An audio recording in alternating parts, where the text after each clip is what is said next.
Hi అండి, ఎలా ఉన్నారు? అందరూ బాగున్నారా? Today butter scotch cool cake order వచ్చిందండి. బేస్ తయారు చేసుకొని అందులో బటర్ స్కాచ్ ఎసెన్స్ అయితే బటర్ స్కాచ్ కేక్ అవుతుందండి. నట్స్ అలాగే క్రష్ కూడా ఇంట్లోనే చేశానండి. ఎవరికైనా ఇంట్రెస్ట్ ఉంటే కామెంట్ చేయండి, నేను వీడియో పెడతానండి అప్లోడ్ చేసి.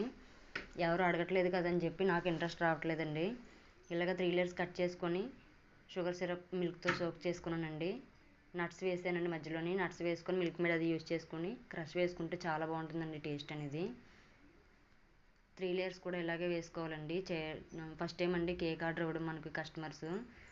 చాలా బాగా నచ్చిందండి. అది లోకల్ కూడా కాదండి, అమలాపురం పట్టుకెళ్ళడానికి అని చెప్పేసి ఆర్డర్ ఇచ్చారండి. సరే ఉంటుంది, వింటర్ సీజనే కదా అని చెప్పేసి నేను ఒప్పుకున్నానండి. వెళ్ళేటప్పటికి ఎలా ఉంటుందని టెన్షన్ పడ్డాను, కానీ చాలా బాగుందన్నారండి. ఏం కూడా మిస్టేక్ అవ్వకుండా, డ్యామేజ్ అవ్వకుండా చక్కగా బాగుందంటండి. వెళ్ళేటప్పటికి కూలింగ్ కూడా ఒక 3 అవర్స్ జర్నీ అంటండి.